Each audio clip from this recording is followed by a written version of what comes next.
And they said, would you call yourself a gossip or would you say that you had gossiped? And I was like, ouch.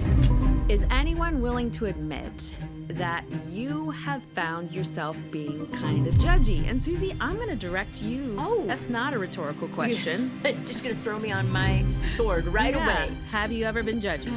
Yes, I have. So often what gets a rise out of me is when somebody else is judging me, right? They're saying that I'm wrong, and I know I'm not wrong, right? Or Yeah. think I'm not wrong. I've had hour-long conversations with people in the car, and they're not in the car. You know what I mean? It's in the head. It's in the imagination. You always win those conversations. Oh, always. I'm always right. And one day as I was playing court in my head, I was washing my hands in the bathroom, and I just happened to look up in the mirror, thinking about that look of disgust on her face. And I realized, oh my goodness, that look is on my face. If we had to boil it down to the way that we get it wrong in judging, it's pride. My judgment shows up by labeling someone by their sin, and yet I don't give myself that same label when I struggle with the same sin myself. Have you ever done that? Yeah, I think that's probably a very common thing.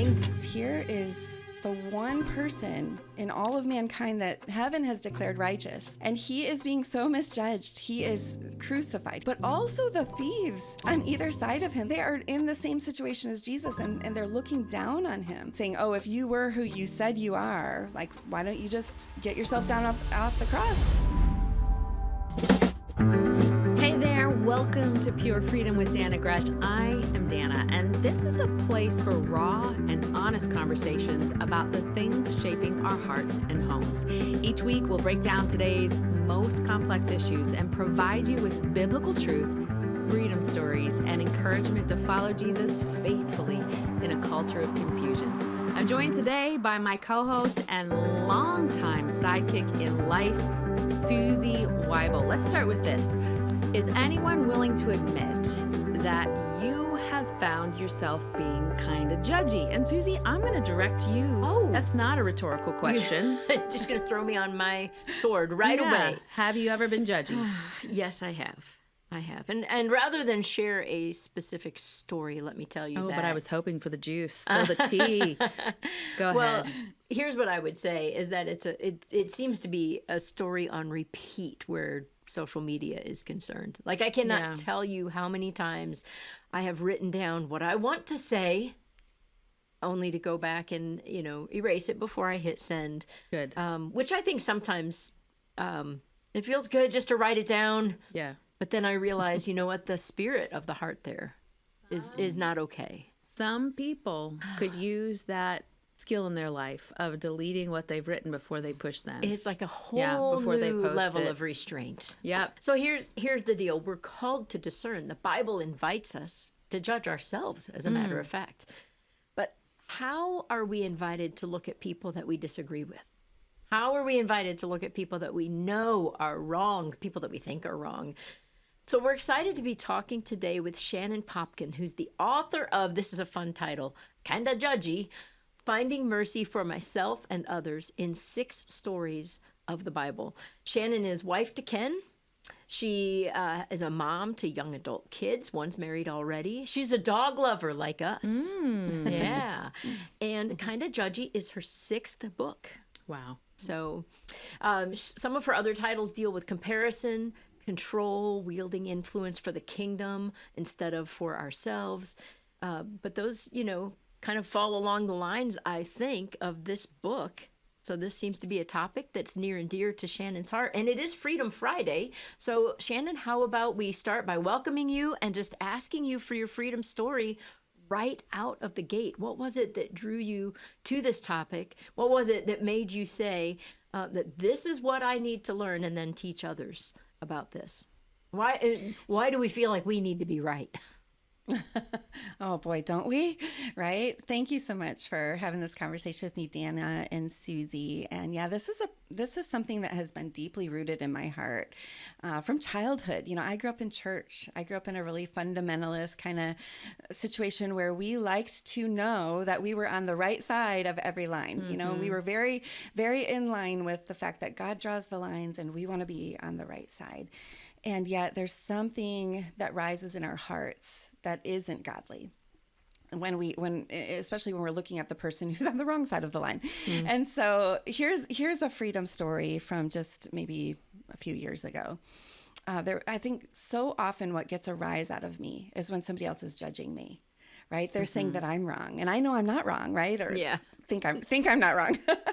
And so I feel judged and I become judgy. And that was the situation here. There was a woman who was a close friend, and she thought I had made a wrong decision that had to do with parenting. And she was outraged, and she treated me with just this visceral disgust. She was just so sure that I was wrong. And the decision did affect her. And so she was hurt. She was angry. And I just remember the look on her face and the way that she delivered this message. And then she really kind of backed away from the friendship. And I was so hurt, and I was so felt wronged, right? And so I remember just for weeks and months even rehearsing what she had said and that look on her face. And there was this pattern that formed in my heart where I would sort of play court in my head, and I would list all the ways that I was right and all the ways that she was wrong. And I would picture that look on her face. And one day as I was playing court in my head, I was washing my hands in the bathroom, and I just happened to look up in the mirror thinking about that look of disgust on her face. And I realized, oh my goodness, that look is on my face. She seemed so harsh and judgmental and condescending, but look at me. And I just let that look on my face just kind of freeze there for a moment. And I thought, Lord, this is not right. And so that was sort of a wake-up call for me. And I remember we were leading up to Easter, and I just made a commitment in my heart that I would think of her, when I thought of her, in my mind, I would say kind things about her. I would rehearse good things about her. And when I talked about her, my husband and I had lots of conversations privately, right? I wasn't out there judging her publicly, but privately I was. And I just committed no, I'm just going to speak kindly of her. And I'm also going to pray for her. And when I pray for her, I'm not just going to pray about all those wrong things that I see in her life. I'm going to put us side by side in the prayers. I'm going to be on my knees, and I'm going to picture her on her knees, and we're both before the Lord. And I'm going to pray in plural. And I'm going to pray about the ways that we both have fallen short, and the tendencies in our hearts to be harsh, right? And to judge superficially and to be hypocritical. I mean, I'm just going to pray all of those things before the Lord. And over time leading up to Easter, I just remember Easter feeling like this moment of freedom. I sensed the Lord setting me free from this contempt that was growing in my heart. So yeah, wow. It's a great freedom story. In plural. Yeah. That is a great Freedom Friday story. It is. Pray in plural. I feel that when you say that, I'm thinking of a time when I was really struggling with a friend who was gossiping about me. She was saying some things that had a shred of truth in them, but there was a lot of hyperbole, and some of the things weren't accurate, and it just didn't feel good to be talked about instead of talked to. So I was talking to a mutual friend about this, and that I really, that I thought I used the word gossip. I said, this person is a gossip. And they asked me if I had ever talked about her. Had I ever used hyperbole talking about her? And had I ever said things that weren't true or that were based on truth but exaggerated to others instead of to her? And I was, of course, yes. Mm-hmm. And they said, would you call yourself a gossip, or would you say that you had gossiped? And wow. I was like, ouch. My judgment shows up by labeling someone by their sin, and yet I don't give myself that same label when I struggle with the same sin myself. Is that, have you ever done that? Yeah, I think that's probably a very common thing, but very sneaky. Yeah. We need a friend. We need a friend who's not a flatterer. That friend was not a flatterer, but who will me. Just, ask the right questions and tell it like it is before our eyes are opened and we see it, right? The reality is, Shannon, we have enough mean girls in our lives, right? Ooh. We don't need to contribute to that and be one. And I love that, praying in plural. That's a really great image. It makes me think I need to go back to that relationship and pray in plural for the ways both of us have not used our tongues with wisdom and discernment, which that brings, can I just ask a question about discernment? Sure. It seems like we are too judgy and we hurt each other and we add to the mom guilt and all of that stuff within our Christian circles. But at the same time, the world is out there telling us we're judgmental for calling sin sin. I mean, what's the difference? Well, when we're talking about judging, we're talking about right and wrong, right? We're talking about that God is the one who draws the lines between right and wrong. And so we know that we live in this dark world where we all have, our minds are darkened by sin, like we live within corruption. And we can all get it wrong, right? And so I think discernment is deferring to God and letting him decide what is right and what is wrong. That's godly, that's wise. You know, there's wisdom in deferring to the Lord. But we cross the line into being wrong when we play God, right? When we take the gavel into our own hands. And we get it wrong in a lot of different ways, right? We judge superficially. We judge hypocritically. We judge as if we too have not sinned. Like that's the example that you were just giving, you know, the gossiping example, as if I've never gossiped. We judge, we come up with these final statements. It's like we issue this final verdict, like they are bad and awful and wrong, as if we too don't need God's mercy. And so there's this contempt that grows in our hearts, and that I believe is what the Lord wants to do with us. If we had to boil it down to the way that we get it wrong in judging, it's pride. You know, the finger of judgment always points down from this elevated position of superiority. You know, contempt always says two things at once. It says, you are awful and I am nothing like you. You know, there's this distance. And so that's really, I think, what the Lord wants to deal with in our lives. And you're right. I mean, in the world, we need to recognize what God has said is sin and what he has said will be judged by him. That it doesn't do us any good to erase the lines and to act like they don't exist. And yet the Lord also wants for us to be in alignment with his heart, which is full of compassion and mercy. So good. You just said the word contempt. Yeah. That's a word that I've never heard defined quite like. Can you repeat that, what you said about how you define contempt? Yeah, like it's a little bit more than disgust. You know, disgust, there's this visceral reaction. I mean, you can just be disgusted by some rotten food in your fridge, you know, and you're right to be disgusted with that. Like sin is rotten, sin is disgusting, and we're right to have that reaction. You know, it doesn't do any good to drink the rotten milk, you know, but contempt takes it a little further. Contempt not only says something about that sin, it says something about myself. It says two things at once. It says, you are awful and I am nothing like you, right? Well, you're defining what I did with my friend on the topic of gossip, even though I was guilty of the same sin, right? That's contempt. Yeah. Like think of the story of Jonah, right? Because at the beginning of the story, you think, oh, I know what the conflict that needs to be resolved is. There's a prophet who needs to obey. There's a group of people who need to repent. But by chapter 3, both of those things have happened. Jonah has gone to Nineveh. The people have repented, but the story goes on and it actually is left unfinished. And what the Lord is dealing with is the contempt in Jonah's heart as he issues this judgment. I mean, he's just disgusted with the fact that God is showing mercy to a repentant person. And so he's saying two things at once, like they are awful and I am nothing like them. And the Lord responds to Jonah saying, are you right to be angry? He says it twice. Are you right? And you know, that's judgment, right and wrong. Are you right? Are you sure you're right about your judgment here, Jonah? And at the very end of the story, he says to Jonah, like, isn't it right for me to show compassion on this group of humans? He uses a really interesting word there. He doesn't use the word people.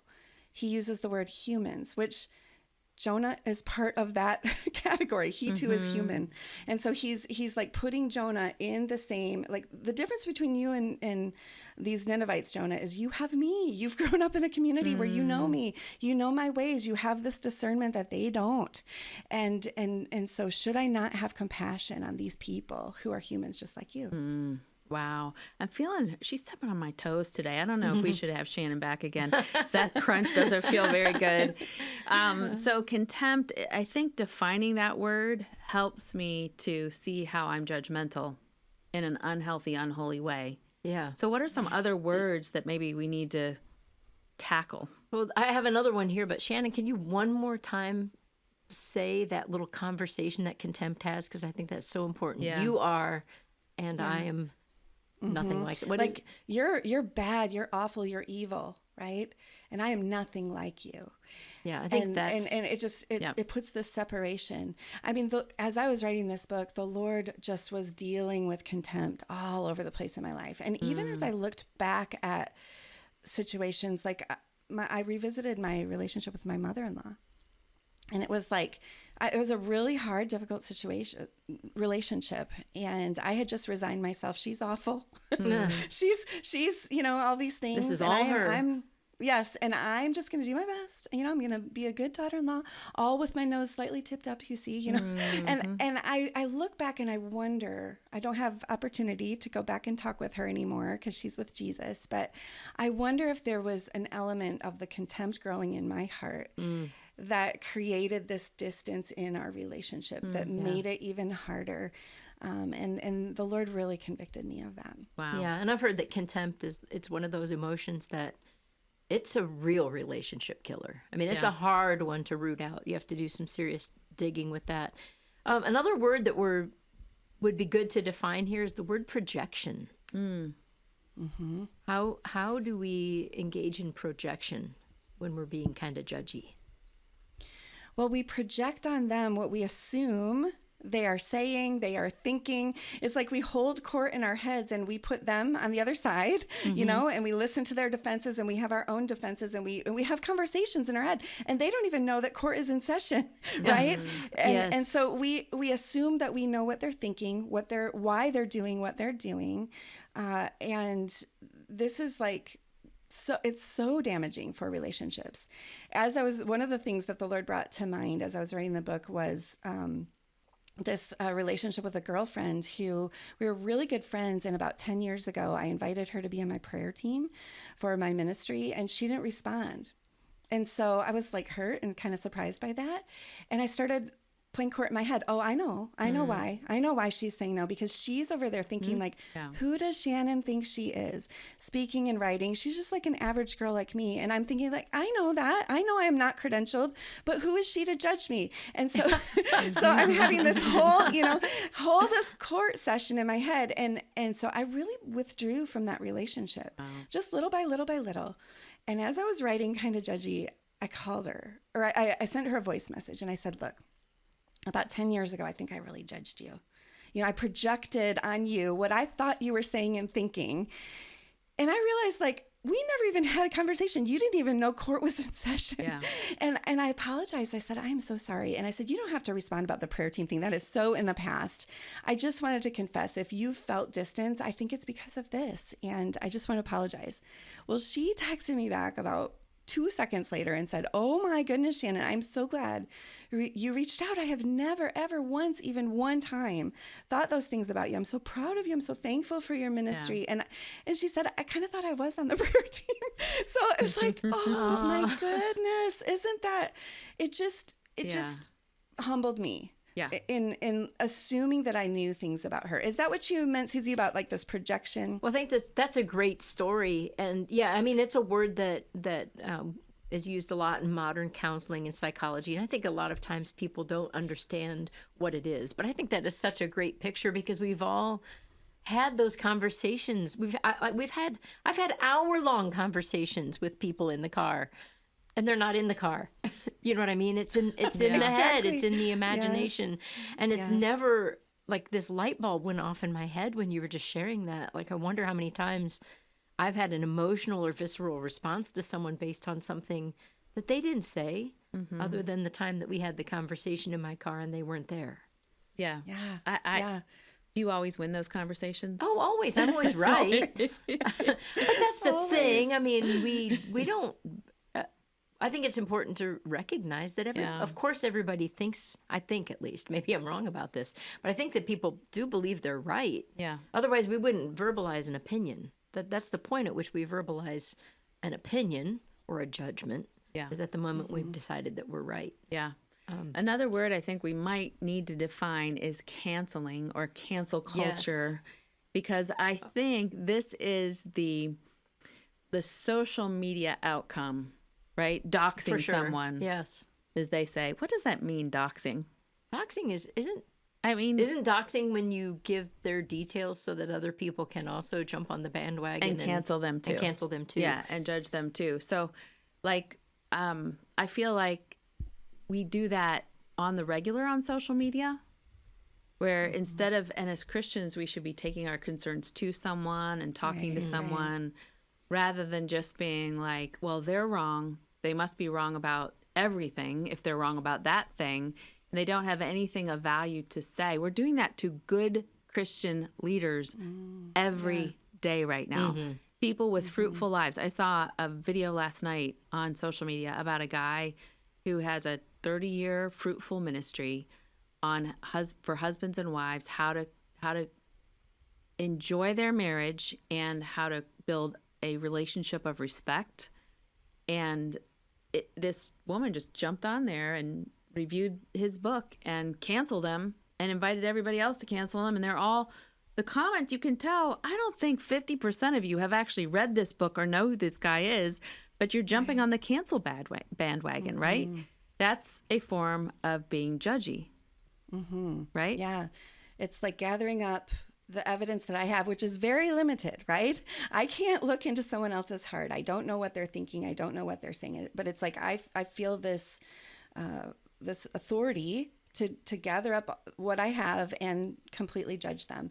And it's final. It's like I'm taking God's final gavel into my hand. I'm climbing into his chair. I'm issuing this final gavel. And for someone like that, I mean, this is a person that Jesus died for. Who do I think I am, judging a servant of the Lord? And yeah, maybe they have flaws, but I do too. And so who am I to judge? I mean, there's a verse that says, who are you to judge your neighbor? And yeah, I think I've experienced that. I had a woman write a whole article about me and like what I believed based on who I followed on Twitter, I think it was. And I'm like, I mean, I don't even know who I follow on Twitter. If you have questions about me, please could you just ask me? I have a statement of faith. I'd be happy to send that to you and answer any questions that you might have. But yeah, we claim this authority that we just don't have. Jesus says, wait until the end. Wait until it's time for the judgment, and the Lord will sift the hearts. And there's two outcomes. There's only two outcomes. Either we will be cast out forever, or we will be welcomed in as sons and daughters. And so we need to treat one another with that mindset.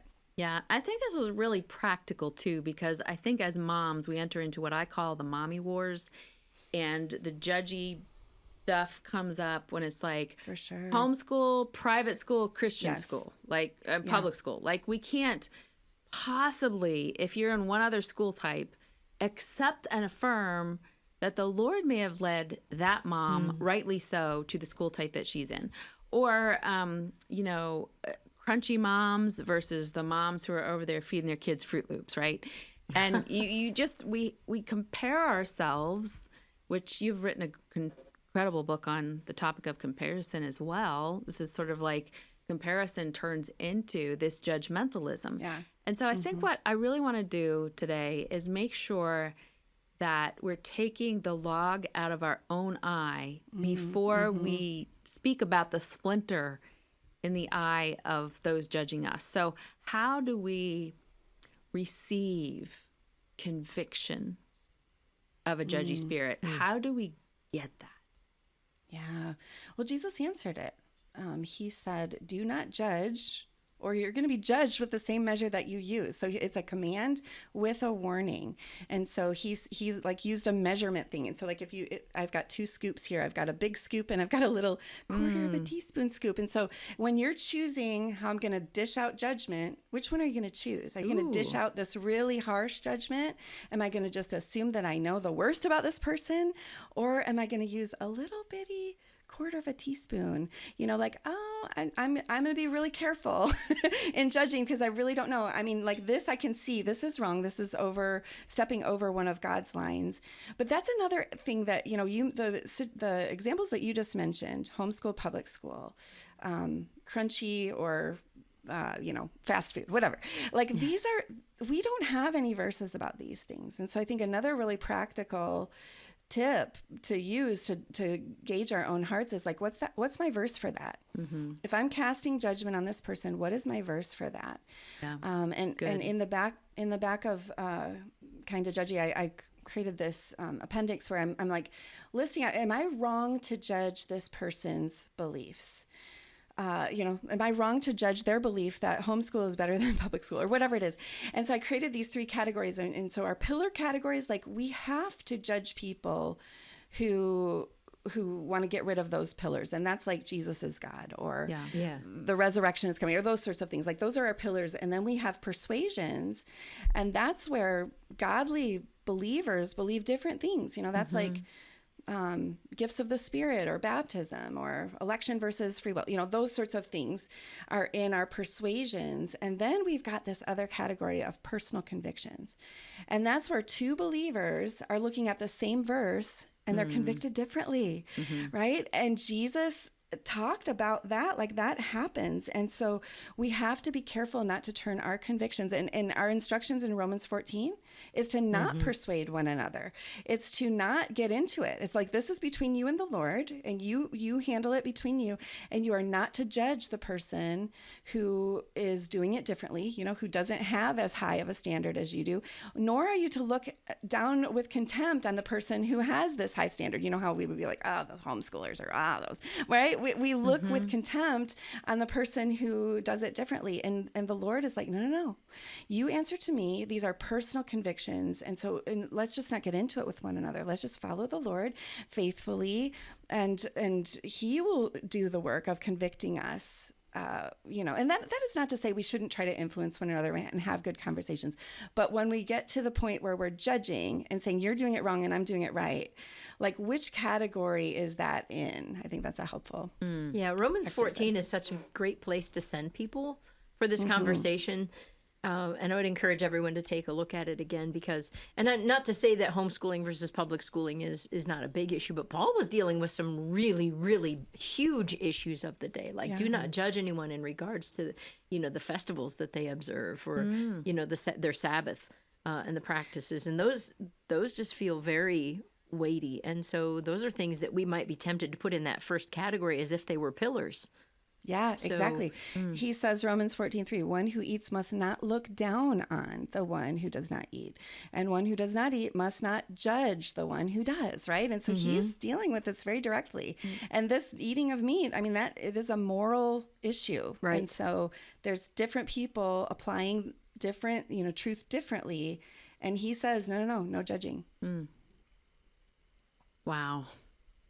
I feel like there's going to be such follow-up in my prayer time with the Lord on this conversation. It's such a rich topic. Yeah. Shannon, what would you say to someone who's feeling some conviction, as I am, that they have been judgmental, and then I turn that on its heels, and what is our response when we're being judged unrighteously? Yeah. Well, if anyone was misjudged, it was Jesus. And so I like the story that, as I studied, that just wrecked me was the thief on the cross. Because here is the one person in all of mankind that heaven has declared righteous. And he is being so misjudged. He is crucified. He nails through his hands. And what's so striking in that conversation is not only that the religious leaders have shown up to judge him and mock him, and they're completely dead wrong, right? But also the thieves on either side of him, they join in and they have all this contempt for him. If your hand is nailed to a cross, like, you still find it, that you can point down at somebody. They are in the same situation as Jesus, and they're looking down on him and saying, if you were who you said you are, like, why don't you just get yourself down off the cross and get us down? And I think, oh my goodness, the restraint of Jesus in that moment. People thought he was too weak to come down, but he was too merciful. Yeah. That mercy is what restrained him. And there's this huge shift that happens in the one thief. It's not both of them, but the one at the beginning, Matthew says they're both condemning him. And then in Luke's version, it's like he has this huge shift where he goes from condemning Jesus to siding with him. They're like mocking him. He's like, hey, wait, we deserve this. He doesn't. And then he turns to him and treats him like a king entering a kingdom. And nobody's seeing Jesus that way. But this man, he sees him differently. And so what made this shift in him? Well, there's just one thing that Jesus said, and it's, Father, forgive them. They don't know what they're doing. Like, do you see the mercy in Jesus's heart, the mercy to show restraint, but the mercy, and I mean, there were other times that Jesus said, you are forgiven, go in peace. And those were times when people were repentant. But that's not what he's saying here. He's not forgiving them. He's praying that they might be forgiven, that their eyes might be opened to just how wrong they are. And this thief overhears that. And so it's like this mercy. We always think that it's judgment that's going to change people. Right? And that's going to change us. We have to convince even change them. Ourselves. Well, or even convince ourselves. We have to I need to feel this judgment. But what was so moving to me as I studied that story is that mercy is for me. He wants me to be received. He wants me to be welcomed. He wants me to be forgiven. That's why he's doing this. That's why he's dying. That's why this restraint is there. And so it's just understanding, I think that helps in both of these situations. Yeah. When we're feeling judged by somebody else, recognizing, look at the mercy of Jesus. And how can we let that mercy flow from our hearts to them, That's right? I've beautiful. received mercy and I need to be a recipient. But also when I am dealing with that own, I am wrong, right? I think what were the two situations you gave me where I said when you're being judged, and you answered that beautifully with this story of the thief on the cross. And then what do we do when we're judging and we're feeling the conviction right now of being maybe the guy on the other cross who's not letting up? Yes. Well, I think conviction is appropriate, right? And Jesus calls us to that. I mean, repeatedly, look at God dealing with Jonah. He continued to press Jonah. Are you right? Are you right? And there's another story with Simon the Pharisee, who is in his heart judging this other woman. And Jesus tells a story and invites Simon. One of my favorite parts of that story is at the end, we learned that Jesus has been treated so rudely, but he doesn't shake the dust off his garments like he taught his disciples to do. He stays at the table and he leans in. He tells a story. He continues to have a conversation, and it's with Jonah. And that's how Jesus is responding to you. I'm sorry, with Simon. I switched those names. He continues to have this conversation with Simon, who's judging. And that's God's response to us with our judgy hearts. He stays with us. He tells us a story. He invites us to respond. And in both of those stories with Jonah and Simon, we don't have the end to the story. I think it's left open-ended. Same with the prodigal son. We don't know how the person's going to respond. And that's our question. How are we going to respond? How is the mercy of God going to change us? And, I don't really have any other thing to give you. As studying for months on this topic, what will change us? What will break us down?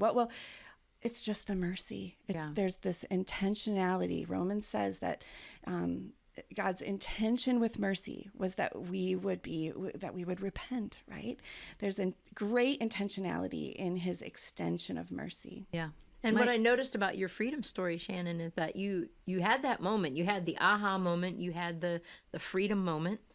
But then you called your friend and you said, this happened 10 years ago and I need to apologize and look at the freedom, the additional freedom that you received. Yes, that's good. From recognizing, because you obeyed that one step further, to realize that she'd been praying for you all along. Yes, she thought she was on the prayer team and had been blessing you. Yeah, I think we always, though, we want to skip to that application. What should I do? How should I respond? How should I respond to my brother-in-law who's having an affair? How should I respond to this neighbor who's been nasty? How should I respond? How should I respond? And yeah, there are ways that we should respond, but I think it starts with receiving that mercy, understanding. And mercy is, that's a word we should get right too. Mercy is not receiving the judgment we do deserve. Yeah. That's the implication of I need mercy is I deserve judgment. And so letting that soak into my heart, look how much I have received. So and good. Who am I to not extend that to other people? Love it. Shannon, you are a gift. The book is Kinda Judgy. That's the title. The subtitle, Finding Mercy for Myself and Others in 6 Stories of the Bible. And you've just heard her unpack a few of those stories briefly. These narratives, these recordings of actual events in the Bible help us to know how we should respond to actual events happening in our lives, especially on the topic of being judged or being too judgy. So if you need help with that, you're feeling a little conviction today, get a copy of Kinda Judgy anywhere you love to buy books. Thanks for being with us today, Shannon. We're so grateful. Thank you. Can I offer one more little freebie? Of course. If you want to take the Kinda Judgy quiz, I'll send you this heart check, and it will list out a whole bunch of different ways that we get it wrong with judging, and verses right there on the card. So that might be a good thing to work through. Yeah, we'll put that right there in the link of today's show notes so that you can take that quiz. We want to say thank you for spending this time with us. Your generosity makes this podcast and really every Pure Freedom resource that we have possible. So thank you so much. And if you missed giving in June, you're not too late to join us. This month, we will send you Walking in Purity, Dannah's beautiful new magazine, as our thank you gift for any amount to Pure Freedom. It's an honest, hope-filled guide for moms and mentors who are navigating today's conversations about sex and gender and biblical purity. You'll want a copy for yourself and probably want to share. So visit purefreedom.org to request yours. And know this, every gift helps us to reach the next generation with the truth of God's Word through True Girl Live events, our free podcasts, and the True Girl subscription box. Learn more about the subscription box and find tour dates. Dannah and I are going to be heading out again soon, hard to believe, at mytruegirl.com. Join us next time on the Pure Freedom Podcast for more honest, raw conversations that equip us with the biblical truth you're going to need for everyday life.